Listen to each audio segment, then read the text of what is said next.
আজকে যার সাথে কথা বলবো, আড্ডা দেব, ছেলেটির ভেতরে এক ধরনের অভিনয় বা জাত অভিনেতার সত্তা রয়েছে। আমি মনে করি তেমনই একজন রাজ, পুরো নাম শরীফুল রাজ। রাজ আমার নাম তানভীর তারেক। কেমন আছো? ভালো আছি, আসসালামু আলাইকুম। আপনি কেমন আছেন? খুব ভালো। বেসিক্যালি আমি একটু এভাবে শুরু করতে চাই। ধরো ছবি যখন আসে, যখন আলাপ হয়, প্রথম আলাপ, তখন তুমি নিশ্চয়ই আগের কোনো ক্যারেক্টার রিপিট হোক সেটা চাও না। ন্যাচারালি সেটা না চাওয়া উচিত। বেসিক জিনিসগুলো কি দেখো? ধরো আজকে তৌফিক কোনো একটা ছবি নিয়ে তোমার কাছে আসলো, তুমি বেসিক কি দেখো? মানে গল্পটা শোনার পর হ্যাঁ না করার জন্য তোমার বেসিক রুলস?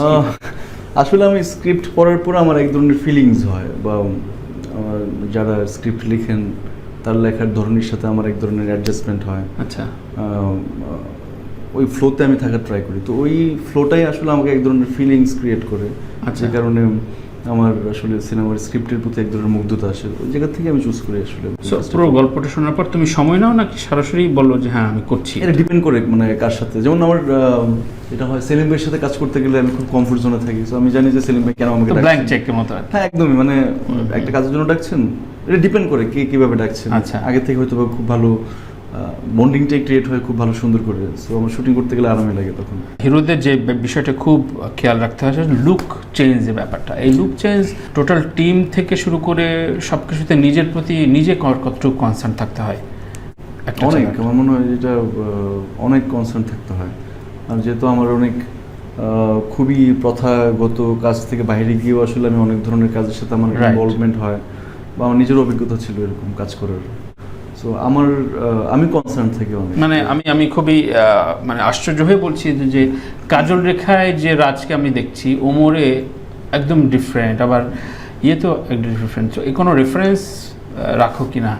না, কোনো রেফারেন্স রাখি না, বাট আমি একটা জিনিস করার ট্রাই করি যে সেলিম ভাই বলি বা রাজ ভাই বলি বা মিশুক মনি, যাদের সিনেমায় আগেও করা হয়েছে আমার রাফির সাথে বা মেজবা রহমান সুমন, সো সবার সাথে কাজ করার পরে মানে অ্যাক্টিংয়ের জায়গাটা বলি আর লুক চেঞ্জের জায়গাটা আসলে আমাকে ওদের সিনেমার পার্সপেক্টিভটাই আসলে আমাকে ওই ক্যারেক্টারটা রেডি করার জন্য খুব হেল্প করে। মানে এটার জন্য ডেফিনেটলি আমি কনসার্ন থাকি, কারণ যখন আমাকে কেউ কাস্টিং করে ফেলে তখন আসলে আমার মনে হয় যে ওটাকে অ্যাপ্রোপ্রিয়েট একটা রোল দেওয়া বা রূপ দেওয়া আমারও কাজ। সো আমি আসলে আমার জায়গা থেকে আমি একটু ট্রাই করি, দেন বাকিটা তো ডিরেক্টর আছে, ওনার বিষ্টও নেই। রাজ, তোমার ক্যারিয়ারে গিয়াসউদ্দিন সেলিম এবং রায়হান রাফি দুজনই নিশ্চয়ই প্রায় সমভাবেই গুরুত্ব রাখে। সবাই না, সো তুমি কিভাবে এই দুটো মানুষকে ডিফাইন করো, গিয়াসউদ্দিন সেলিম? সেলিম ভাইকে ডিফাইন করাটা আমার জন্য খুব ডিফিকাল্ট হবে, কারণ আমি যখন সিনেমাতে আসিনি, সিনেমা আসার আগের থেকে আসলে যেহেতু প্রচুর সিনেমা দেখতাম আমি, সেটা তখনকার বাংলা সিনেমা হলে গিয়ে, কারণ আমার স্কুল কলেজের আশেপাশে প্রায় 7 থেকে 8টা সিনেমা হল ছিল, তো এমনিতেই সিনেমা হলে যাওয়া হতো। সো মোটামুটি আমার সবার সিনেমায় দেখা, সেটা শাকিব খান, আমিন খান, মান্না, রুবেল, একদম সবার সিনেমা দেখতাম, এমন দল বেঁধে গিয়ে সিনেমা দেখতাম। আচ্ছা, তো যেই সময়টার কথা আমি বলছি, ওই সময়টা সিনেমা দেখে যে আমাদের বোধ হওয়া, যে সিনেমা দেখে যে আমারও ভাবনা, মিউজিক শুনে যে আসলে আমার ভালো লাগলো, ঠিক ওই টাইমে একটা সিনেমা নিয়ে আসি, এটা হচ্ছে মনপুরা। আচ্ছা, তো ওই সময় আমরা একটা ভালো পরিচ্ছন্ন সিনেমা দেখি, আমি অ্যাজ এন অডিয়েন্স বলি বা সিনেমা প্রেমী হিসেবে বলি। সো তখন থেকে আসলে ওনার প্রতি আমার এক ধরনের মুগ্ধতা, যে আসলে তখনও পরিচয় নাই। না, আমি তখন চিনি না, ইনফ্যাক্ট কাউকে চিনি না ইন্ডাস্ট্রি। মনপুরা তোমাকে স্টার্ট করে প্রথম আর কি, মানে একটু আলাদা হয়। হ্যাঁ, যে আছে না যে ইন্ডাস্ট্রির, যেহেতু আমার রেগুলার সিনেমা দেখার অভ্যাস, এর মাঝখানে এমন একটা সিনেমা আসছে যার মিউজিক অনেক সুন্দর, তখন তো রেডিওতে অনেক গান চলতো, ওই সিনেমার প্রমোশনটা খুব অ্যাট্রাকটিভ ছিল, তো যার কারণে আমাদের মতো ইয়াং যারা সিনেমা পছন্দ করে, পরিচ্ছন্ন সিনেমা পছন্দ করে, সুন্দর সিনেমা পছন্দ করে, তো তাদের কাছে এই সিনেমাটা ছিল একটা অন্যরকম বিনোদনের জায়গা আর কি। তো সেলিম ভাইকে ডিফাইন করাটা আমার জন্য খুব ডিফিকাল্ট। একসাথে উনি আমাদের বয়সে অনেক বড়, দ্বিতীয়ত উনি অনেক জ্ঞানী, আর উনি জানেন, মানে যেহেতু উনি রাজশাহী ইউনিভার্সিটিতে মানে পড়াশোনা করছেন, সিনেমা নিয়ে আসলে ওনার বিশদ জ্ঞান, অনেক দিন ধরে ফিল্ম মেকিং করছেন, তো উনি অনেক লার্জার দ্যান লাইফ চিন্তা করতে পারেন। তার মানে তার প্রতি একটা অদেখা প্রেম তোমার তৈরি হয়েছিল, ব্যাপারটা এরকম? অদেখা প্রেম তৈরি হয়েছিল কিনা জানি না, বাট এখন মনে হচ্ছে যে না, মানে এটার ইম্প্যাক্টটা হয়তো বা এখন হয় যে, আচ্ছা আছে না যে সেলিম ভাইকে হয়তো আমি বলতে পারবো না কখনো যে না আপনাকে আমার খুব ভালো লাগে আপনার কাজ, এটা সেটা, আমি এগুলো হয়তো বা ইমপ্রেস করার জন্য বলতে পারবো না, বাট আই লাইক হিম, ওনার কাজের ফিলোসফি, আসলে অন্য কিছু বহন করে। উনি কালচারালি অনেক স্ট্রং। ওনার সিনেমার মাধ্যমে আসলে বাংলার কালচার, আমার গান, আমার ফোক, এসব জিনিস অনেক সুন্দর করে তুলে ধরতে পারেন। তো এই জায়গাগুলো আমাকে খুব অ্যাট্রাক্ট করে যে সিনেমার মাধ্যমে আসলে আমার কালচারকে আমি আসলে রিপ্রেজেন্ট করতে পারলাম। রাইট। একজন অভিনেতা আসলে সিনেমার কোন অ্যাস্থেটিক্সটা দর্শককে দিতে চায়, নাকি শুধুমাত্র আমি পপুলার হব, কিছু টাকা ইনকাম করব সেই জন্য কি না? না, তাহলে তো আমি শুধু টাকা ইনকাম করতাম, ব্যাপারটা এরকম ইন জেনারেল বললাম তো। ইন জেনারেল এরকম না।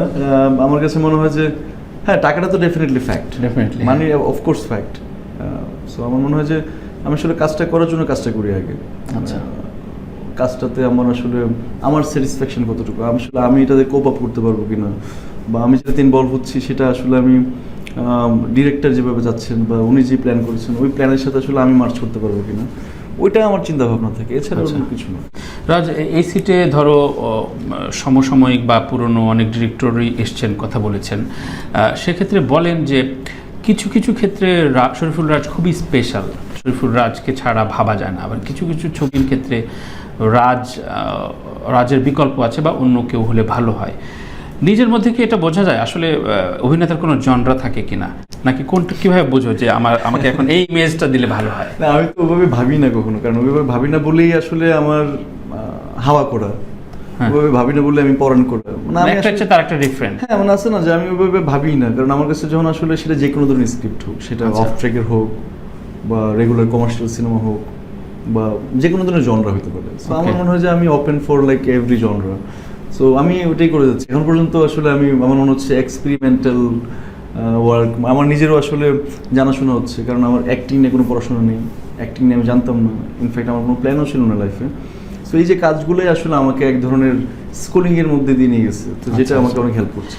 তোমার ক্যারিয়ার শুরু মডেলিং দিয়ে, হ্যাঁ। সো মডেলিং থেকে অ্যাক্টিংয়ে আসা, এবং অ্যাক্টিংয়ের মূল গ্রুমিংটা, বেসিক গ্রুমিং কিভাবে, নাকি নিজে নিজে আয়নায়? নিজের তো এক ধরনের প্রিপারেশন থাকে। সো আমার এই জায়গার পুরো অবদানটা হচ্ছে ডিরেক্টরদের। যখন আসলে এটা যদি আমি এক্সাম্পল দিই, আমি যখন হাওয়ার প্রথমে আমাকে কাস্ট করা হয় তখন আমি নিজে নার্ভাস ছিলাম, কারণ এরকম একটা জেলের চরিত্রে এরকম আছে না যে আমি তখন মডেলিং করি, অ্যান্ড লাইক মাই ফিটনেস সব কিছু মিলে এটাকে আমি আসলে সার্ভ করতে পারবো কিনা, I was worried. So finally আসলে যখন আসলে সুমন ভাই আসলে পুরো ব্যাপারটা আমাদের মধ্যে আসলে ঢুকালো, তখন মনে হলো যে না, I can do that. There is a process. আমার মনে হয় যে প্রসেসটাকে যদি আমি রেসপেক্ট করতে পারি এবং এটাকে অন করতে পারি, আমার মনে হয় এটার মানে রেজাল্টটা খুব ভালো আসে। আচ্ছা আচ্ছা। তো যার কারণে আমার পরাণ থেকেও সেম, হাওয়া, পরাণ বা দামা যাই বলি না কেন আমি, সো আমার প্রতিটা সিনেমায় খুব ডিফারেন্ট অভিজ্ঞতা হচ্ছে, আমি নিজেও শিখছি, তো আমার স্কুলিং হয়ে যাচ্ছে। তুমি একটা ছাত্র বনে যাও অলমোস্ট, মানে একদমই অন দ্য সেট। রাজকে অনেক ডিরেক্টর বা এই ইন্ডাস্ট্রির কেউ বলেন খুব স্নবিশ, তোমাকে সহজে পাওয়া যায় না, কোন ছবি নিয়ে ভাবতে গেলে তোমাকে একটু বেগ পেতে হয়, তুমি গণমাধ্যম থেকে একটু দূরে থাকো। এটা কি তোমার সহজাত, নাকি তুমি ইচ্ছা করে এই ব্যারিয়ারটা রাখো, নাকি এটা পুরো ভুল ধারণা? না, এটা ভুল ধারণা না। দেখেন, আমি যখন স্টার্ট করি প্রথম থেকে, যেমন আপনাকেও আমি চিনি অনেকদিন ধরে, আমি আপনার এই প্রোগ্রামে আসছি মেবি টুয়াইস। সো এমন না যে আমি খুব রেগুলার আপনার সাথে কন্ট্যাক্টও হয়। সো আমি যখন আসলে কাজ ছাড়া, আমি যখন আসলে আমার টাইম স্পেন্ড করতে ভালো লাগে একা, আমি ট্রাভেল করতে পছন্দ করি। সো এমনিতে কী হয়, ঢাকায় কিন্তু খুব টক্সিক, ঢাকা কিন্তু খুব not like happening city. So এত ক্যাওয়াটিক, এত প্রবলেম, এত অনেক কিছুর মাঝখানে আসলে যখন আসলে এগুলোকে আমি খুব প্রধান জায়গায় ভাববো, তখন আসলে আমার যে অ্যাক্টিং, ডিরেক্টর, স্ক্রিপ্ট রিডিং, এটা সেটা বাকি কাজগুলো তো আসলে আমাকে ডিল করতে হয়। তো এটা আমাকে অ্যাট্রাক্ট করে না, মানে ক্যাওয়াজ জিনিসটাই আমাকে অ্যাট্রাক্ট করে। আচ্ছা আচ্ছা। তো যার কারণে হয়তো এটা আমি কমিউনিকেটিভ ডেফিনেটলি, না হলে তো আমি কাজ করতে পারি ডেফিনেটলি, মানে এটা হয়তো তোমাকে যারা পায় না আঙুর ফল টক হিসেবে বলে। কাজের বাইরে আসলে এই ব্যাপারটা আসলে এমনি একটু থাকে না যে হোয়াই উইদাউট, মানে তুমি কোনো মিডিয়া পার্টিতেও হা হা হিহির জন্য যাও না, মানে তোমার কাজ ছাড়া গিয়ে হা হা করার জন্য কে কেন যাবো? এগুলো নাকি যেতে হয়, আমরা বাইরে থেকে শুনি, কেউ বলেন। কোথায় মিডিয়া পার্টিটা হয়, কোথায় আমি তো জানি না। এটা একটা বড় প্রশ্ন। আগের মতো মিডিয়া পার্টিটা হয় কোথায়? বাট আমার কিছু পছন্দের মানুষ আছে যাদের সাথে আমি আড্ডা মারতে পছন্দ করি, হ্যাং আউট করতে পছন্দ করি, হ্যাঁ, ওদের সাথে আমার আড্ডা মারা হয়। আচ্ছা। কাজল রেখা একটা নারী চরিত্রের নামে রাম, তো সেক্ষেত্রে তোমার কোনো প্রশ্ন কি ছিল কিনা, নাকি প্রশ্ন করার সাহসে কুলায়নি যে পুরোটাই তো মন্দিরের উপর চলে যাবে, আমি কেন? একদমই না, কারণ এর আগেও আমার একটা এক্সপিরিয়েন্স ছিল, আমার মনে হয় আপনি ভুল না করে থাকলে, আমি একটা নটরে সিনেমা করেছি যেটা হচ্ছে ফুললি উইমেন এম্পাওয়ারমেন্ট নিয়ে সিনেমা। রাইট। সো ওইটা যদি প্রবলেম হতো তাহলে তো প্রবলেম হতো, আমি অ্যাক্টিংই করতাম না। আচ্ছা। সো ওইটা আমাকে অ্যাট্রাক্টই করে না। আমি যে সিনেমাতে কাজ করি আসলে হোয়াট ইজ মাই রোল, এটাকে জাস্টিস করাটাই আসলে আমার জব হয়ে দাঁড়ায়। সেক্ষেত্রে একটা একটা দৌড় থাকে কিনা যে না আমি আমি আমার ওই ওটুকুর ভেতরে ভাবি না, কারণ আমি ভাবি যে ইটস এ টিম ওয়ার্ক। আচ্ছা। Definitely Mandira she is very lucky যে ওর প্রথম সিনেমা কাজল লেখার মতো একটা সিনেমা, এবং যে সিনেমার ডিরেকশন দিয়েছেন গিয়াসউদ্দিন সেলিম, মানে she is really lucky. So definitely ওর সিনেমার নামটাও আসলে ওর সাথে ভালো করে ইনভলভ। তো it's a team work. Kajol রেখার এত বড় টিমের সাথে আসলে আমরা যখন টিম হয়ে কাজ করছি, আমার তো মনে হয় না কারোর মধ্যে এরকম ছিল যে আমি ফার্স্ট হবো সেকেন্ড হবো, আমার মনে হচ্ছে এরকম ভাবনা হয় না আর কি। আচ্ছা আচ্ছা আচ্ছা। না তারপরে ধরো আমাদের দেশে তো খুব পুরুষতান্ত্রিক ক্যারেক্টার দিয়েই খুব স্টাবলিশ, সব সব নায়কদেরই রাজত্ব। সেই জায়গায় ধরো শুধুমাত্র গিয়াসউদ্দিন সেলিম বাইরে অন্য কোনো নির্মাতার যদি কাজল রেখা হতো তাহলে কি প্রশ্নগুলো তুমি একদমই করতাম না, করতে না? একদমই না। আচ্ছা আচ্ছা। কারণ আমি যেহেতু গীতিকা নিয়ে একটু আমার পড়াশোনা ছিল, একটু জানা ছিল আমার, তো আমি গীতিকার গল্পটা জানতাম। ওকে। আমি জানতাম এক্স্যাক্টলি ওরা কারা, ক্যারেক্টারগুলো কারা, ওদের আসলে কী অবস্থা। সুচকুমার নিয়ে আমার একটা আইডিয়া ছিল অনেক আগে, মানে অনেক আগেই পড়ছি আমি, রিসেন্টলি পড়া হয়নি। তো সেলিম ভাইয়ের সাথে যখন আসলে যোগাযোগ হয় কাজল রেখা করে, তখন আরেকবার আমি এটাকে রিভাইজ করার সুযোগ পেলাম।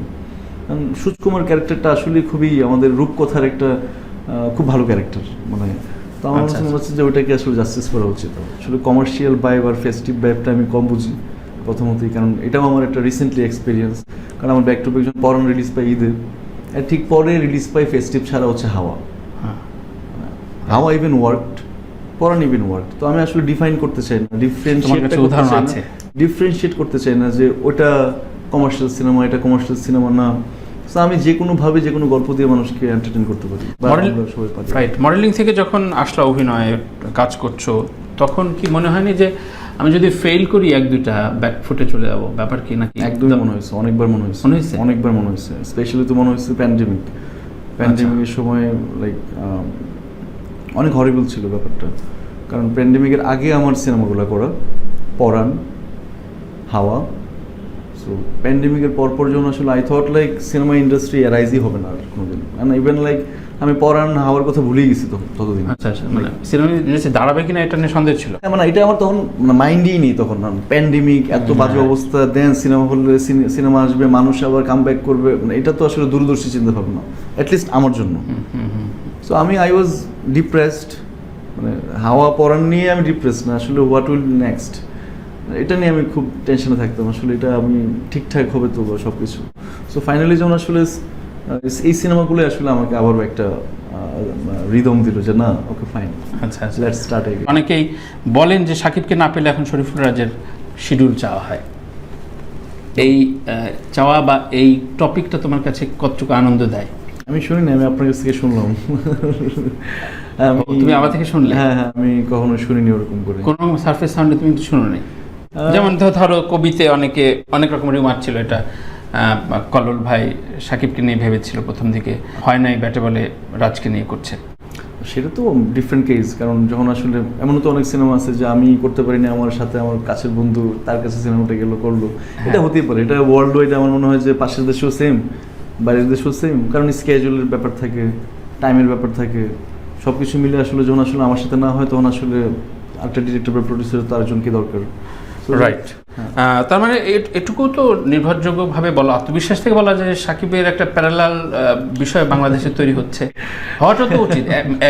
একজন সুপারস্টারে কোনো দেশ বা কোনো কালচার চলতে পারে কিনা, অনেকগুলো তারকা একসাথে রোল করা তো উচিত, তাই না? না উচিত কিনা জানি না, বাট আমার মনে হয় যে যেহেতু ইন্ডাস্ট্রিটা ওপেন, লাইক সবাই যে কাজ করছে আমার মতো করে, আরও অনেক আর্টিস্ট, অনেক ফিল্ম স্টার সবাই কাজ করতেছে। সো শাকিব ভাই নিঃসন্দেহে, আমি শাকিব ভাই নিজের সিনেমা দেখছি অনেকগুলো, অনেক সিনেমা হলে গিয়ে দেখছি, একদম হলে গিয়ে দেখছি, অনেক সিনেমা। সে সিনেমাতে কাজ করছেন অলমোস্ট অনেক বছর। কিন্তু তুমি যখন দেখছো, তুমি তো ওইসব ছবিতে বিশ্বাস করো না? আমার জেনারেশন, আমার টাইম আসলে ওই সময় কি সিনেমা দেখেছে আমাকে। আচ্ছা, তুমি দেখে গেছো আর কি। তো আমার মনে হয় যে আমার সাথে আরো যে ইয়াং বা আরো ক্রাউড যে মানুষ সিনেমা দেখতো, ওরাও সেম জার্নিটা করছে, আমি করছি সেম জার্নি। আচ্ছা আচ্ছা আচ্ছা। তো ওই জায়গায় তো সাকিব ভাই নিঃসন্দেহে, সাকিব ভাইয়ের অনেক বড় অবদান ইন্ডাস্ট্রিতে। ডেফিনেটলি। এটা এই কম্পেয়ার করার তো কোনো রিজনই নেই। না, কম্পেয়ার করছি না, আমি বলছি যে এই যে শুধুমাত্র সাকিবের উপর নির্ভর, সাকিব ছাড়া চলছে না, এই ধরনের একটা ভুল প্রোপাগান্ডা গণমাধ্যম ছড়াই কিনা। কেন, সাকিব ভাই ছাড়া তো কাজ করছে না, শুভ ভাই কাজ করছে, সিয়াম কাজ করছে, মানে অনেকেই কাজ করছে, রাইট, তাই না? এমন না যে শুধু সাকিব ভাই কেন্দ্রিক ইন্ডাস্ট্রিটা। আমার মনে হয় যে আমি তো দেখছি সবাই কাজ করছে। আচ্ছা, মানে অনেক বড় ইন্ডাস্ট্রি, আমাদের অনেক ছোটও না, কিন্তু অনেকেই কাজ করতেছে, অনেক সিনেমা হচ্ছে। তো আমি এটা নিয়ে আমার প্রবলেম ফেস করি না কখনো। বাট হ্যাঁ, সাকিব ভাই ব্যাপারটা যখন আসছে, কারণ এটা আমাকে অনেক জায়গায় প্রশ্নটা ফেস করতে খুব স্বাভাবিক, অনেক জায়গায় রিসেন্টলি তো আরো অনেক হয়। বাট উইথ ডিউ রেসপেক্ট, আমি আসছি এই জায়গায় ম্যাক্স 6-7 ইয়ার্স, মানে I was started like 2016। So এটা আমার জন্য খুবই বিব্রতকর সামটাইমস। মানে একটা মানুষ দেখেন, মানে 30 বছর 25 বছর একটা ইন্ডাস্ট্রিতে টাইম দিয়ে দিল, whatever his career and like ওনার কি হলো না হলো সেটা বড় কথা না। মানে উনি অনেক বড় মাপের মানুষ, অনেক বড় শিল্পী, এবং আমাদের দেশে প্রাউড করার মতো। আসলে আমি ইন্ডিয়ায় ঘুরতে গেলে আসলে জিজ্ঞেস করে আমাদের সাকিব খানের কথা, দেখেছে না, এই জায়গায় যাই, ওই জায়গায় যাই, যে জায়গায় যাই। সো উনি আমাদের দেশের অনেক বড় একটা অ্যাসেট, অনেক অনেক পপুলার। সো আমাদের মনে হয় যে আমাদের সবাইকে ওনাকে রেসপেক্ট করা উচিত। আর ডেফিনেটলি উনি আমাদের জন্য, আমি ওনার কাছে দোয়া চাই সবসময়। রাজ, খুবই পুরনো তর্ক, তারপরে বলি যে নিজস্ব দর্শক কখন বোঝা যায়? ধরো আমরা তো আর অভিনয় টভিনয় বুঝি না, কিন্তু নিজস্ব দর্শক যে আমার একটা গোষ্ঠী তৈরি হয়েছে, তারা এই চায় আমার কাছ থেকে, এই পালসটা একজন অভিনেতা কখন কিভাবে বোঝে? ওকে, ইন্টারেস্টিং, ভেরি ইন্টারেস্টিং কোশ্চেন। আমার মনে হয় এইটা আমি প্রথম বুঝি, বা আমার বুঝার জায়গাটা তো তখন হয় আমি যখন প্রথম সিনেমা করি। প্রথম সিনেমাতে আমি যদি ভুল না করে থাকি, আমাদের আইসক্রিম, হ্যাঁ আমি আইসক্রিমের কথা বলছি। তো প্রথম cinema, I was very nervous, মানে আমি অনেক নার্ভাস ছিলাম। I know what I did, এবং আমি দেখছিলাম, ডাবিংয়ের সময় দেখছিলাম কী করেছি, লাইক তারপরে আমি অনেক নার্ভাস ছিলাম। বাট সিনেমাটা রিলিজ হওয়ার পরে প্রিমিয়ারের দিন, প্রিমিয়ারে যেদিন হলো, আফটার প্রিমিয়ার, মানে আমি কিছু মানুষকে দেখছিলাম, দে আর হ্যাপি। ওই হ্যাপিনেস, এটা সিনেমা দেখার পরে যখন মনে হয় যে না, ওরা সিনেমাটা ওদের ভালো লাগলো, ওদেরকে আসলে ট্রিগার করলো, ওইটা দেখাটা খুব শান্তির, আরামের আর কি। ওইটাই আসলে আমাকে বোঝা যায় যে না, এই ধরনের ক্রাউডটা, এই ক্রাউডটা আমার সিনেমা দেখছে, মানুষ, অসংখ্য একটা মানুষের ঢল আসছে সিনেমা হলে। তো এটা বোঝা যায়, মানে আমি জানি না। এটা তো প্রিমিয়ার দেখলে র্যান্ডমলি হল ভিজিট বা রুরাল এরিয়াতে কখনো কোনো প্রশ্ন কোয়ারি তোমরা করো কিনা, মানে পাবলিক সেন্টিমেন্ট বোঝার জন্য? না, কারণ শহরের বাইরে আমার যে এক্সপিরিয়েন্স সিনেমা নিয়ে যতবার যাওয়া, সেটা আমি যদি আইসক্রিম থেকে বলি, আইসক্রিমের পরে আমি পড়ার নিয়েও অনেক জায়গায় ঘোরাঘুরি করছি, আমি, মিম, রাফি, ইয়াশ। সো আমার বাইরের যে অবস্থা দেখলাম, আমাদের শহর ছাড়া বাইরের যে সিনেমা হলগুলো, ওই সিনেমা হলে আসলে নিজে বসে সিনেমা দেখার মতো আসলে মানে জায়গা নেই। মানে আমি যেটা এক্সপিরিয়েন্স করে আসছি, মানে না সেটার কোনো পরিবেশ বান্ধব, না আসলে আপনার ফ্যামিলির মানুষকে নিয়ে সিনেমা দেখতে পারবেন, সাউন্ড কালারের যাতা অবস্থা, সেটা তো পরের ব্যাপার না। আপনি একটা সিনেমা দেখানোর জন্য সেটাকে কি উপযোগী করে তোলা, তাই না? তো মানুষ আসলে কেন সিনেমাটা দেখবে? আপনি তাকে ওই কমফোর্টটা দিবেন। সেই এখনো যদি সেই ভাঙ্গা চেয়ার, টেবিল টুবিল, এটা সেটা আমি জানি না, আপনার মফস্বল এলাকাগুলোর মধ্যে যান। ইনফ্যাক্ট রিসেন্টলি আমি শুটিং করলাম, দেয়ালের দেশের একটা শুটিংয়ের ছোট্ট একটা সিন ছিল আমাদের ফার্মগেটের আনন্দ সিনেমা হলে। আচ্ছা, বুবলি আমার সাথে ছিল। আমি বুবলিকে বলছিলাম যে আমরা সিনেমা করছি, বাট এই জায়গায় বসে, এভাবে বসে সিনেমা আমি তো দেখবো না কোনোদিন এসে। হ্যাঁ, আমরা এমনি আলাপ করছি। বুবলিকে, তুমি কি আসবে কখনো? বললো না, মানে এটা কি, মানে what is going on? So আমার সিনেমাটা, আমরা যে ধরনের সিনেমা করি, আমার মনে, আমি বিশ্বাস করি যে এখন বাংলাদেশের সিনেমাটা খুব ভালো জায়গায় এটা বিলং করছে, সবাই কাজ করতেছে, অনেক সিনেমা হচ্ছে। তো এখন তুমি সিঙ্গেল স্ক্রিন একেবারে চলে যাক, এটাই চাও, মানে সিঙ্গেল স্ক্রিন চলে না গেলেও ওগুলোকে রেনোভেট করা খুব ইম্পর্টেন্ট। কারণ রেনোভেট করলে কি হবে, এই যে মানুষের এঙ্গেজমেন্টটা বাড়বে। যখন আসলে ওই জায়গায় নির্দিষ্ট সংখ্যক মানুষ যেত, ওই জায়গায় আসলে তখন আসলে এলাকার মানুষ, ওই জায়গার মানুষগুলোদের এঙ্গেজমেন্ট হবে। তো তার কারণে আসলে রেনোভেট করাটা খুব ইম্পর্টেন্ট, মানে উপযোগী করে তোলা সিনেমা হলটাকে। এটা করলে হয়তো ভালো হবে। তুমি কি এই ধরনের একটা সংখ্যায় ভোগো কিনা, বা অভিনেতারা ভোগে কিনা? আচ্ছা ঠিক আছে, আমার নেক্সট 3 ইয়ার্সের একটা শিডিউল দিয়ে দিতে হবে, বা এরপরে এই ছবিটা আমি করব, নাকি না কবিটা শেষ হচ্ছে এর ভেতরে ভালো গল্প হলে আমি করব? হ্যাঁ, একটু এরকম আছে, মানে এরকম 3-4 বছরের জন্য স্কেজুয়াল দিয়ে দেওয়াটার জন্য আমার জন্য খুব টাফ। মানে আমি গ্যাপ দিব না দর্শকদের, এরকম একটা না না, আমি এরকম করে করো না? না না, একদমই না। মানে আমি ন্যাচারালি যেটা হয়, স্ক্রিপ্ট আমার সিনেমা শেষ হওয়ার পর পুরো শুটিংটা আমি শেষ করি, দেন শেষ করার পরে I need some time for my vacation, আমি নিজে একটু ঠিকঠাক হয়ে একটু ঘুরে ঘুরি, দেন হচ্ছে আসার পরে নেক্সট কোনো কাজ থাকলে ওটা নিয়ে আমি প্রিপারেশন নিই। আচ্ছা আচ্ছা আচ্ছা, রাইট। রাজের বন্ধু ভাগ্য কেমন? খুবই ভালো। I have so many friends. So many friends. তখন কখনো তারা বিট্রে করেনি তোমার সাথে? সেটা তো এক্স্যাক্টলি বলাটা খুব ডিফিকাল্ট, বাট হ্যাঁ, আমার কাছের যারা বন্ধু, যাদেরকে আমি অনেক পছন্দ করি, যারা আমাকে অনেক পছন্দ করে, ওরা আমার জন্য অনেক লাকি। আমি আমার স্কুল কলেজের ফ্রেন্ড আমার জন্য অনেক লাকি স্টিল, মানে ওদের সাথে আমি কমিউনিকেট করি, মানে যাই কথা বলি, তো ওরা খুব দারুণ। আচ্ছা আচ্ছা, একটা কমন কথা সবাই বলে ইন্ডাস্ট্রির বন্ধু হয় না, বন্ধু করা উচিত না। তুমিও কি সেভাবেই মতাদর্শে বিশ্বাসী কিনা, বা তুমি তোমার জীবনেও সেরকম পাও কিনা যে ইন্ডাস্ট্রিতে আসলে বন্ধু করাটা খুব মুশকিল? বন্ধুত্ব ব্যাপারটা তো দেখেন এরকম না যে প্ল্যান করে কারোর সাথে বন্ধুত্ব করলাম, রাইট? হ্যাঁ, তাই না? বন্ধুত্বের ব্যাপারটা তো এক ধরনের সখ্যতা। যেহেতু আমি যে কাজ করি, হ্যাঁ, আমার যেমন Siam is my very good friend, like আছে না যে এটা এটা এটা ইটস বন্ডিং। আচ্ছা, আমার বন্ডিং এর রিলেশনশিপটা খুব মজা লাগে। আপনার সাথে আমার বন্ডিংটা কিভাবে কিরকম, ওই ফ্রেন্ডশিপটা ইন্টারেস্টিং। আচ্ছা আচ্ছা, মানে এখানে খুব স্বার্থ কাজ করে ফেলে, বা তোমার সিয়াম বা তোমাদের কলিগদের ভেতরে যেই হোক? আমার মনে হয় না, আমার তো করে না। তোমার বিপদ বা যে কোনো কেওয়াজ বা লাস্ট কন্ট্রোভার্সির সময় বলা হয় যে রাজের আশেপাশে রাজের কলিগটা ছিল না। ছিল, মনে মনে ছিল, মনে হয় সবাই ছিল, মানে তুমি হ্যাপি? মনে মনে। আচ্ছা আচ্ছা, ছিল, মনে মনে ছিল, মনে মনে ছিল, লাউড না। আমি যেহেতু ক্যাওটিক জিনিস পছন্দ করি না, ক্যাওয়াজ পছন্দ করি না, অনেক হাঙ্গামা পছন্দ। কিন্তু তোমার কলিগরা ভাবছিল যে আচ্ছা দেখি মজা নেই, দেখি কি হয়। এটা যারা মজা নিচ্ছে বা যাদের খুবই গুরুত্বপূর্ণ রোল প্লে করা উচিত ছিল আমার জন্য, ওরা কিন্তু ঠিক কাজটাই করছে। আই লিসন দ্যাম, আমি তাদের সাথে কথা বলছি পুরো ব্যাপারটা নিয়ে, আসলে আমার কি করা উচিত, কেন করা উচিত না, মানে আমারও নিজের অনেক প্রশ্ন ছিল। হ্যাঁ, আমার মনে হয় যাদের আমাকে কোঅপারেট করা দরকার, ওরা আমাকে কোঅপারেট করছে। যাদের কোঅপারেশন আমার দরকার নেই, ওদের সাথে আমি নেই। আচ্ছা আচ্ছা, জীবন থেকে তুমি এখন খুব পপুলার। 8 বছর আগে এই রাজ তুমি ছিলে না। পপুলার হবার পর বা এই কাজে ব্যস্ত হবার পর জীবনটা কেমন আর আগের জীবনটা কেমন? রাজের ভেতরে ডিফারেন্সটা কি? বেসিক ডিফারেন্স নাই, বাট আগের মতো করে আমি অনেক কিছু করতে পারি না, যেহেতু আমি অনেক আড্ডাবাজি, মানে আমি অনেক আড্ডাবাজি পছন্দ করি। অনেক আমি এখানে ওখানে খেতে চলে যাই, এটা করি সেটা করি, মানে আমি আগে বাসায় কম থাকতাম, বাইরে বেশি থাকতাম। আচ্ছা, এখনকার ব্যাপারটা হয় যে বাইরে কাজের জন্য যাওয়া হয়, আর ফ্রি টাইমটা বাসায় সিনেমা দেখা, গান শোনা, বই পড়া, এরকম হয়ে গেছে আর কি। আচ্ছা আচ্ছা, তুমি যেহেতু একটু কম কথা বলো বা গণমাধ্যমের সাথে ফেস করো কম, সেজন্য যেহেতু এখন বিস্তৃত মিডিয়া আর কি, কে কখন কোন বুমটা তোমার সামনে ধরছে তুমি নিজেও জানো না, অথেন্টিক কিনা। সো এই জায়গায় অনেক কিছু রিউমার ছড়া যায়, এবং সেক্ষেত্রে রাজের রিউমারটা খুব বেশি ছড়িয়েছে গত 2 বছরে বিভিন্ন রকমভাবে। এর সাথে প্রেম, ওর সাথে বিয়ে দিয়ে দিচ্ছে, এর সাথে অনেক রকম ঘটনা ঘটছে। প্লিজ আমাকে can you please tell me, like ওরা কোথায় এখন? কেউ কি খালি আছে? ওরা কোথায়? এই জিনিসগুলোর আসলে ব্যাখ্যা কি দিন শেষে? এখন যদি আপনাকে এখন এসে জানতে চাই আপনার কাছে, হ্যাঁ, যে আসলে এটার কি হয়েছিল, মানে কেন, ওয়াই, সো এটার ইকুয়েশন মনে হয় আপনি বুঝে যাবেন, মানুষও বুঝে যাবে, মানুষ বুঝে যাবে। কেন না, লাইক হচ্ছে শুধু মানে এগুলো রিউমার্স।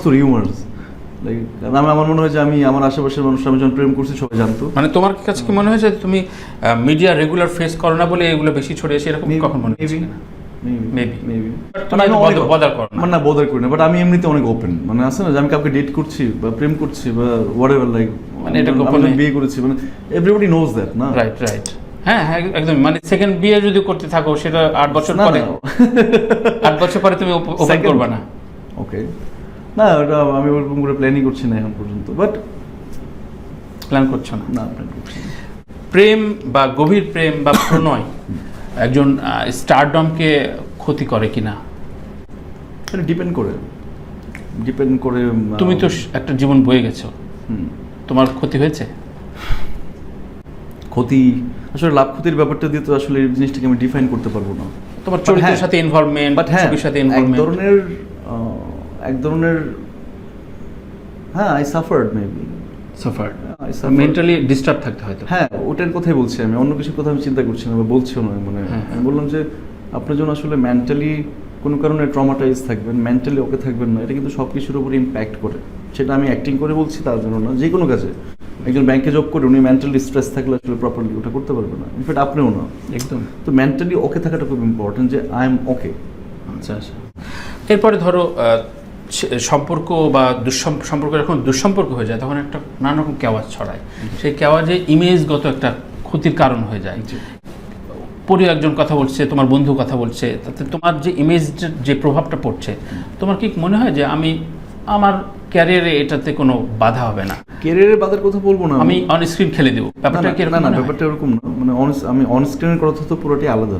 আমি বললাম ইমেজের কথা যখন বললেন, যখন আপনাকে কেউ মিস ইন্টারাপ্ট করবে, আছে না যে আপনাকে কেউ চিনলো না, বুঝলো না, আন্ডারস্ট্যান্ড করলো না, বাট আপনাকে কি বাইরে গিয়ে অন্যভাবে প্রকাশ করে ট্রাই করলো, এটা তো ডেফিনেটলি আমার জন্য ক্ষতিকারক। রাইট, অফকোর্স ক্ষতিকারক। তো ওইটা সাধারণ দর্শক তো মানে কত আমাকে মানে নেবে। হ্যাঁ, এক্স্যাক্টলি। ও যেটা দেখছে ওটাই বিলিভ করছে, ও কালকে এটা নিউজ হচ্ছে ওটাই বিলিভ করতেছে একদম। কালকে আমার সাথে মানে আছে না হোয়াট এভার, মানে পাবলিক তো ওটাই বিলিভ করবে না। তো আসলে রিয়েল আমিটা তো আসলে খুব কম মানুষ জানে, আমার আশেপাশের মানুষ জানে, যাদের সাথে আমি উঠা বসা করি তারা জানেন। সো এটা মাঝে মধ্যে একটু বিব্রতকর, কারণ ওইটা এইসবের জন্য আমার ইমেজে প্রবলেম হবে, এটা মেনে নিতে একটু প্রবলেম সামটাইমস, বাট এটা ছাড়া ফাইন। আচ্ছা আচ্ছা আচ্ছা, এটা ছাড়া ফাইন। মানে যেহেতু অনেকে বলে থাকেন যে এইসব কারণে স্টারডমে অনেক সমস্যা হয়ে যায়, ওর পরের ছবিতে দর্শক কমে যাবে, দর্শকরা ওর প্রতি বিদ্বেষী হয়ে যাবে, এগুলো তুমি ফিল করো না? না, আমি এমন কিছু করি না যার কারণে আমার সিনেমা বিদ্বেষী হয়ে যাবে। তুমি অ্যানসার দাও কম। হ্যাঁ, মানে আমি সিনেমা বিদ্বেষী হয়ে গেছে, আমি এমন কিছু করে ফেলেছি না, আমি তো কোনো জাতীয় কোনো অপরাধ করিনি, আমি তো অন্য কিছু করিনি যে আমার সিনেমা বিদ্বেষী হবে। আমি আসছি সিনেমা করতে, অ্যান্ড আমার সিনেমার ক্যারিয়ার বেশি দিন হয়নি, আমি এটা এনজয় করছি এবং আমি এটা এনজয় করতে চাই, আমি অনেক দিনের জায়গায় থাকতে চাই, কাজ করতে চাই। Thank you. শেষ করি এই প্রসঙ্গটা, তারপর আমি সিনেমা একটু ঢুকবো। সেটা হচ্ছে অনেকে অনেক রকম প্রশ্ন তোলে তোমার সম্পর্কে, অনেক তর্ক তোলে, বিতর্ক তোলে, সেগুলোর অপরপক্ষের যে অ্যান্সার, রাজের কোনো অ্যান্সার পাওয়া যায় না। তুমি কি এটা ইচ্ছা করে এড়িয়ে চলো? অতি সম্প্রতি আনন্দবাজারেও প্রকাশ হয়েছে তোমার সম্পর্কে বেশ কিছু বিরূপ মন্তব্য, ওরা দেখতে চাই না, ও হেটার সামক, অনেক কিছু, কিন্তু এর উল্টা পাশে তোমার কোনো অ্যান্সার নাই। এটার জন্য না, অনেক কিছুরই প্রশ্নের অ্যান্সার, কারণ আমার কাছে মনে হচ্ছে এসব প্রশ্নের অ্যান্সার আমার কাছে নেই। মানে এটার মানে আসলে আপনি কোন জিনিসটাকে নিয়ে কাউন্টার করবেন, আপনি কোন জিনিসটাকে নিয়ে আসলে ডিবেট করবেন, আপনি কোন জিনিসটা নিয়ে আসলে তর্ক করবেন, মানে পুরো জিনিসটা যদি আপনি না জেনে করেন তাহলে এক ধরনের ইম্প্যাক্ট হয়, আর যদি জেনে করেন তাহলে আরেক ধরনের ইম্প্যাক্ট হয়। তো আমার কাছে মনে হচ্ছে যে জিনিসটা হচ্ছে এটা কোনোটাই আসলে আমাকে ডিফাইন করে না, মানে ওটা আমি না। হ্যাঁ, এক্স্যাক্টলি। তো যেটা আমি না, যেটা আমাকে ডিফাইন করে না, সেটাকে আসলে আমি কোনো ধরনের অ্যান্সার করবো, সেটা আমি তোমার ছবি সহ তো খবরটা বেরোচ্ছে, মানে এটা তো আমার জন্য প্রবলেমও হচ্ছে, তাই না? মানে আমার এমন না যে আমি একদমই বাবা মা ছাড়া, আমার বাবা মা, চাচা চাচি, মামা, অল আর রিলেটিভস না। তো আসলে যখন এখন ওরাও কিন্তু মাঝে মধ্যে বিলিভ করে, ওরা কনফিউজড হয়ে যায়, দেশের বাইরে যারা আছে ওরা তো নিজেরাই কনফিউজ যে হোয়াট ইজ গোয়িং অন, তাই না? তো এটা সামটাইমস আমার জন্য খুব বিব্রতকর। আমার কথা হচ্ছে যে কোনো প্রবলেম হলে, ইস্যু হলে, এটা যদি অথেন্টিক হয়, এটা নিয়ে কেউ কথা বললে I don't have any problem with that. But আমি বললাম যে যেহেতু আমি এখানে কাজ করি, যেহেতু আমি অ্যাক্টিং করি, আমি অভিনেতা, আমাকে ওইভাবেই মানুষ চিনে বা সিনেমা করছি, তো এর বাইরে গিয়ে যখন আসলে এমন কোনো ইস্যু নিয়ে আমাকে দাঁড় করানোর ট্রাই করে যেটা আসলে আমি কেন্দ্রিক না বা আমি এটার মধ্যে এরকমভাবে ইনভলভ না, ওইটা আমাকে মাঝে মধ্যে ভোগায়। রাহান রাফিকে কীভাবে ডিফাইন করো? রাহান রাফি গুড, ভালো, মানে ডিফাইন করা তো খুব ডিফিকাল্ট। ওনাকে খুব বেশি প্রফেশনাল, স্বার্থের জন্য মুখ ঘুরে ফেলতে পারে, এটা হইতেই পারে, কারণ like he is a film maker, ওর যেটা বেটার লাগবে, ওর কাছে যেটা সবচেয়ে বেশি এফেক্টিভ মনে হবে, এবং যেটি কাজটা আসলে ওরও আসলে দেখেন, রাফির সাথে আমি কাজ করেছি, এর আগে সিএম কাজ করেছি, ওই সিএমের সিনেমাটা ভালো ছিল, কিন্তু পুরামন মানে এক ধরনের, আমি সিনেমা হলে গিয়ে দেখেছি সিনেমা, পরন সিনেমাটা ভালো গেল, then Rafi is working with Shakib ভাই, সো ইটস এ চেইন। তখন আসলে একটা তো মানুষ এরকম যদি ভাবেও, সিয়ামার রাজ হ্যাঁ। কি রাফির ক্যারিয়ারের সিঁড়ি, সাকিবের না না আমার বুকে ক্যারিয়ারের সিঁড়ি, ওঠার জন্য? আমার ক্যারিয়ারের সিঁড়ি কখনোই শুধু আমি রাফিকে দিয়ে মানে কাউন্ট করতে চাই না, কারণ আমার ক্যারিয়ারের সিঁড়িটা পুরোটাই হচ্ছে আসলে অল আর ডিরেক্টরস। কিন্তু সাধারণ দর্শক হিসেবে যদি আমি বলি, গ্রামের একজন দর্শক, আচ্ছা রাফি ভাই রাজ এতগুলা হিট দিল, তো বড় বাজেটের ছবি পাইলো, তখন রাজরে নিল না কেন? রাফি তো মনে হয় খুবই খারাপ, রাফি ভাই তো খুব খারাপ। রাফি মনে হয় আমি ক্লিয়ার করেছি, রাফি মনে হয় কম বাজেটের সিনেমার জন্য ওয়েট করতেছে। হ্যাঁ, আচ্ছা কম বাজেটে রাফির যখন খারাপ অবস্থা, তখন রাফি আর রাজ আর সিয়াম এত সাপোর্ট দিল, বা একটা ভালো টাকা পয়সা পাইলো আর ভুলে গেল। এটা আমি একজন সাধারণ দর্শক হিসেবে যদি ভাবি, বা আমার গার্জেনরাও বলে, তাদের প্রশ্নের উত্তর দিতে হয় আমার, মানে ওরা তো মিডিয়া সম্পর্কে জানতে চায়, দোস্ত কি ব্যাপার। সো এইসব জায়গায় তুমি রাফিকে কিভাবে ডিফাইন করো? হ্যাঁ, রাফি দেখেন, রাফি কিন্তু খুবই রাফিকে নিয়ে আলাদা করার ফিল্ম মেকার, রাফিকে নিয়ে আমি আলাদা করে কথা বলতে চাই না, মানে অলরেডি আচ্ছা। হি ইজ প্রুভড, ওকে নিয়ে ডিবেট করার কোনো অপশনই নেই। আচ্ছা, হ্যাঁ, বাট ওকে ওর কিন্তু ভালোবাসার জায়গায় একটা বলার আছে না, কি ব্যাপার নেক্সট 5 কোটির ছবিতে আমি কই, কবে রাখবা? আচ্ছা, মানে as a friend, as a colleague হিসেবে তো না, সেটা নিয়ে কথা হয় আমার সাথে, কারণ ওর সাথে ওর অনেক গল্প জেনে, ওর সাথে আমি আড্ডা মাড্ডা হয়। So, কবে সাইন করছো? হ্যাঁ, কবে সাইন করছো রাফির সাথে? হ্যাঁ। ও থ্যাঙ্কস গড, রাফির আপনি রিকোয়েস্ট করেন তাড়াতাড়ি, আই উইল বি হ্যাপি, কারণ ওর সাথে আমার কাজ করার এক ধরনের যেহেতু 2বার কাজ হয়েছে আমার সাথে। হ্যাঁ, মানে একটা টাই হয়ে গেছে তো। হ্যাঁ, মানে okay I know him, I understand him, ও আসলে কি বানাতে চায়, কেন বানাতে চায়, ও আসলে মানুষ এক ধরনের পালস বুঝে, এক ধরনের ডিফারেন্ট কাইন্ড অফ ইম্প্যাক্ট ওর সিনেমাতে, এখনকার সিনেমাতে, তো ওইটা বুঝে জানে। সো ওর সাথে নেক্সট টাইম কাজ হলে আমার ভালোই লাগবে, আই উইল বি হ্যাপি। আচ্ছা আচ্ছা, মানে তুমি চাও এবং অপেক্ষা হতে। হ্যাঁ, অফকোর্স, কেন না। লাইক আচ্ছা আচ্ছা, বাংলাদেশে তোমাদের বা মেধাবী অনেক অভিনেতা আছে, কিন্তু নার্সিং করার মতো পরিচালক নাই।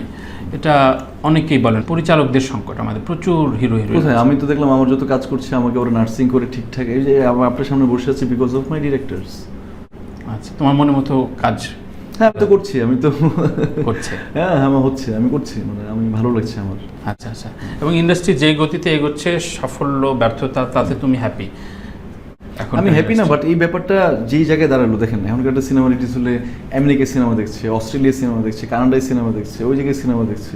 তো এই যে বাংলা সিনেমাটাকে আসলে যে এত বড় একটা জায়গা হলো, মানে এটা শুধু এখন ঢাকা কেন্দ্রিক না সিনেমাটা, অনেক জায়গার মানুষ ইন্টারেস্টেড অ্যাবাউট বাংলা সিনেমা, এটাই হচ্ছে বড় বিষয়। তো আমার মনে হয় যে এখন যেভাবে এই সময়টাতে এসে বাংলা সিনেমা নিয়ে শুধু দেশে না, দেশের বাহিরেও এক ধরনের চাহিদা আছে। আমার মনে হয় এখন এই টাইমটাতে আসলে ইম্প্যাক্ট হওয়া জরুরি, ভালো সিনেমা, ভালো আর্টিস্ট, গল্প সব কিছু মিলে আসলে এটাকে রান করে নিয়ে যাওয়া। আমার মনে হয় সেই জায়গায় সবাই কাজ করে যাচ্ছে, and I am one of them.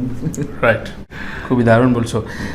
সাকিবের পরে বলা হয় যে তুমি মোটামুটি পাটিগণিত বীজগণিতে এখন উতরে গেছো, বিকজ অফ পরাণ সফল হয়েছে, হাওয়া সফল হয়েছে। ওইরকম ভয় আসলে ওটা আমি ভাবি না, ইনফ্যাক্ট মানে এই ধরনের ভাবনাটাই আমার আসে না। আসে না তোমাদের ভিতরে? না, একদমই আসে না, মানে আমি এটা নিয়ে ভাবিই নেই কখনো, আসে না যে এইভাবে ভাবিই নেই, মানে এই ভয়টা আসলে আমি কেন পাবো? হ্যাঁ, আমার একটা সিনেমা খুব ভালো চলতেই পারে, এমন না যে আমার প্রিভিয়াস সিনেমাটা পরের যে সিনেমা নডরাই করেছি আমি, এটা এমন না যে খুব ব্লকবাস্টার হয়ে গেছে। সো আমি কিন্তু আমার কাজটা করে যাচ্ছি। আচ্ছা, সিয়ামের একটা সিনেমা ভালো হলো, একটা খারাপ হলো, এরপরে সিনেমাটা কিন্তু সিয়াম আবার কামব্যাক করবে, আর একটু ভালো করবে, মানে এটা ইটস এ প্রসেস। আমি সিয়াম যদি বছর মানে জীবনে যদি 50টা সিনেমা করে 50টা সিনেমা না, অবশ্যই সেটা সাকিবের তো এটা ইম্পসিবল না। সো কোনটা আসলে কখন ওয়ার্ক করে we don't know, it's a public call. মানুষ যেটাকে পছন্দ করবে, মানুষ এই সিনেমাটা দেখতে আসবে, এটা it's totally public call, we work for public.